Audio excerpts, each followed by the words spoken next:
Olá, alunos do Instituto Federal de Educação, Ciência e Tecnologia do Piauí. Sou o professor José Regimar. Estamos aqui com mais um vídeo das nossas atividades. No vídeo passado, nós falamos rapidamente sobre o segundo caso de isomeria óptica, aqueles em que ocorrem nos compostos cíclicos do tipo trans. Mostramos por que no cis não ocorre e no trans ocorre. Mas vamos aqui para o terceiro caso, em que nós temos o que a gente chama de compostos alênicos. Bom, mas o que é um composto alênico? Acompanhe comigo aqui no quadro. Um composto alênico seria um dieno com duas duplas do mesmo carbono. Certo? Você tem um carbono sp. Certo? Esse carbono aqui, ó, do meio, ele é um carbono do tipo sp. Ele tem duas ligações pi. Bom, é interessante notar que você só pode ter um composto alênico com pelo menos 3 carbonos, tá? E aí, logicamente, você vai ter o R1, o R2 nesse primeiro carbono. O segundo não pega, logicamente, tem um outro elemento, já tem as 4 ligações fechadas. E o terceiro tem o R3 e o R4. Qual é a condição? É que o R1 seja diferente do R2 e o R3 seja diferente do R4. Mas nada impede que o R1 seja igual ao R3, o R1 seja igual ao R4. Seria aquela mesma lógica dos ligantes quando se fala dos isômeros cis-trans, da isomeria cis-trans. Não podemos ter ligantes iguais no mesmo carbono, ok? Não podemos ter ligantes iguais no mesmo carbono. Uma outra coisa interessante que acontece nos compostos alênicos, que permite que haja essa ocorrência de isomeria, é a configuração espacial com que esses ligantes se dispõem no espaço. Se nós analisarmos aqui, as ligações π elas estão torcidas por causa da própria geometria do carbono. Então, essa ligação π ela está num plano, por exemplo, horizontal, certo?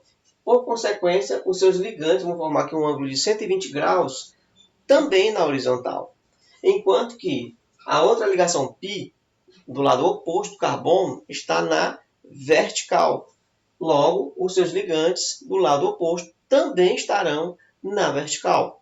Então, se o R1 for diferente do R2 e o R3 diferente do R4, se nós passarmos aqui uma imagem especular, o que a gente vai observar?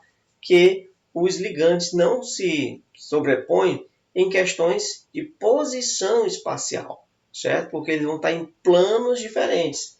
Veja só, que se nós representarmos esse daqui, ele vai estar na mesma posição horizontal. Se a gente tentar se sobrepor, esse hidrogênio vai estar no plano horizontal e do outro lado ele estará no plano vertical. Mas eu vou desenhar aqui no quadro para você entender, para que a gente possa fazer essa comparação. Acompanhe aqui comigo. Então veja só, já com a representação aqui no quadro, tá? Nós pegamos esse compostozinho aqui, composto alênico, não é isso?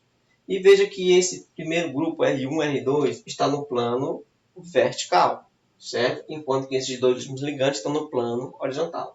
Fazendo a sua imagem especular, os dois ligantes aqui estarão também no plano horizontal, enquanto que os lá do fundo estarão no plano vertical. Quando você tenta sobrepor, o que acontece?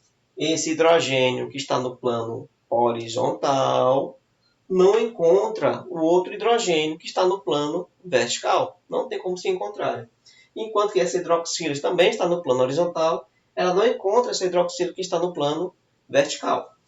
Quando você olha para cá, ó, esse hidrogênio está agora no plano vertical. E esse aqui está em qual? Em plano horizontal. Então elas não se encontram. E esse daqui, essa hidroxila, também está no plano vertical, enquanto que essa hidroxila está no plano horizontal.